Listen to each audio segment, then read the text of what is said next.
Are you an adventurer looking to take your hunt to the next level? Then you're in the right place. Welcome to East Meets West Hunt with your host, Beau Martonik.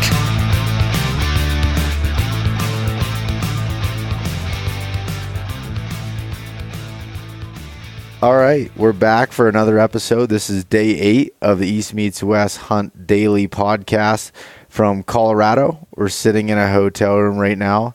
It's myself and my dad again, and we're going to recap day 8, the last day of our hunt, and kind of just go through some quick, lessons learned from the trip and some things that maybe we would change going forward.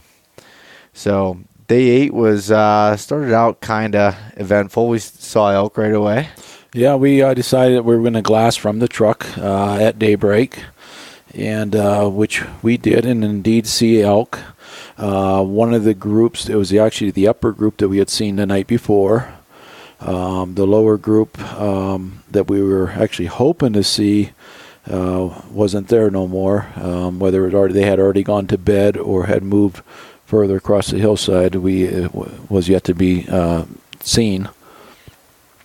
Yeah, so the upper group, and what he's referring to is there was 2 different groups of elk the day before. There was a group that was high right up above, right basically along the cliffs. They're over 12,000 feet, and then there was a couple a little bit lower in that like 11.4 range. And we were hoping that the lower group was going to come out, would be a little bit easier to put a stalk on with a plan, where the upper group was just completely unreachable. So we saw the elk come out. I think we only saw 7 of them though. Yeah, we only seen 7 in the morning there. The night before, between the 2 groups, it was like 28, I believe, or something like that. Yeah. I think it was like 14 or 15 on the top group, the high group. Yeah, and I said the lower group, and you're right. There was only probably about 500-foot difference in elevation between the 2 groups. The lower group actually was still pretty well up on the mountain. Yeah, but they were actually accessible from that standpoint, or potentially. So then once we spotted them, we didn't know when the next group would come out, whether that was going to be later in the afternoon like they did the day before, or if they were going to come out that morning yet.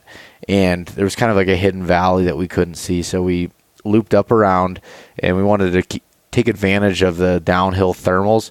So in the morning in this spot, until about 9:30 in the morning, the thermals would come down the mountain, so that would have the wind in our favor as we went up the ridge. And so that's what we did. We went all the way up, and we made pretty good time. We climbed, I think, somewhere around 1,800 feet in an hour and a half, somewhere in there. It was fast. Yeah, we did a good time. Yeah, so we got up there, but we were quite a ways away because we didn't want to go, up the middle of the basin to be able to risk being seen, and also, smelled if the sun came out quicker and warmed up the mountain, changing the thermals. So, yeah, we came in from that opposite side, did some glassing, trying to see if they were hidden down into the other little parts of the basin there, and we didn't see them at all. So we just kept, kind of moving, trying to figure out a way to locate them. And as we talked about yesterday, we had an issue with being kind of cliffed out to even get to the elk. And that was a struggle again, trying to get over to where they even were the day before. But we did find a way. We did find a way, but yeah, we did. And you did a lot better than you did the day before, as far as your phobia. Did very well, actually. Yeah, I don't know what it was the day before, but yeah, I did a little bit better with not having the trees, right below me there, and able to scale kind of the side hills a little bit better. And so we got over to where the elk kind of would be. We dropped down a little bit of elevation off to the side where we could glass, where they would come out of the pass and hopefully be able to move in position without them seeing us or anything along those lines. But they never came out, and then in the meantime we realized that there was another hunter in the basin, and he had went directly up the middle of the basin, which obviously once the sun warmed up the mountain just blew everything out of there. So yeah, so that was kind of disheartening there that the elk didn't come through there. But we did wait and see if they came back out in the afternoon like they had the day before, and with no luck there. So with that being said, it was getting closer to evening, closer to dark, and we decided to drop down back towards the truck, and we ended up basically tearing down base camp then and heading out. It was our last day available to hunt there, and that was about it. We did find even more good mule deer sign, but that's not what we were looking for on this particular hunt. So is there anything specific over the last 8 days? I mean, we struggled quite a bit finding elk. Took 7 days to even find them. Is there anything that you learned from that perspective that you think we'd do different, or anything along those lines? Well, once we found them, I mean, obviously it's a lot better to hear them being vocal. I guess more exciting, at least for me, anyways. I hate to relate it to spring gobbler, but if the turkeys aren't gobbling, it's not fun to hunt them. And being new to elk hunting, that's the closest thing I can relate it to. And when you don't hear them go off, it's very disheartening. We knew they were there, but we still couldn't get them to bugle. The only thing I guess then would be, provided we had more time, would be to start still hunting into the bedding area, trying to keep the wind in our favor and trying to basically catch them in their beds. Yeah, and with that, I mean, in past experiences, it usually results in us blowing them out because they, no matter what, usually see it before them. But that's really kind of what it came down to. And none of the elk really wanted to play from a vocal standpoint, unfortunately. But I mean, that just kind of comes back to that's elk hunting. It's not all fun and games. And if you listen to even some of the really successful elk hunters, what you see in the videos and stuff is just small clips of long days of elk hunting, and there's way more lows than highs when it comes down to it. And that's really what it is. You have to go into that expecting. I mean, you don't want to go in expecting negative results. That's not what I mean. But you need to go into it with a mindset that you're going to be put in very uncomfortable places, and a lot of times doubt all your decisions. That's for sure. Well, and then the other part of it is, you're out here to shoot an elk. I mean, that's why you're out here. But as we talked, I think it was on day 3 when we sat over that wallow, we both agreed that we could probably sit there the rest of the week and maybe have a chance at an elk. However, you're not going to see the country. You're not going to see the different parts of the areas.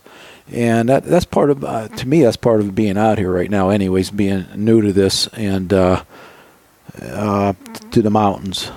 Yeah. No, that's right. I mean, you have to go into it, looking for the entire experience and not just, killing an elk. Because specifically in the unit we're in, I think the success rates are 6 or 7% for archery hunters, and that's either sex. So it's not very, very high results. But like I've said before, it's an experience, definitely something that's worth doing, I guess. And you just have to realize that it is extremely tough. Yeah, it's very physically and mentally challenging. And actually, I think the real work begins when you do shoot one. yeah, we haven't got to that point yet, but yeah, no, that's very true. And yeah, they it's I don't know how to explain it without really being there and being able to show you what it's like, but you're just constantly putting on miles searching for elk. I mean, because you got to move. And I think the biggest lesson for me out of this was being able to adapt. So we went into it knowing where elk were in the past. So went straight up to 11,000 feet in the same basin of valleys that we've got into in the last couple of years, and they just weren't there.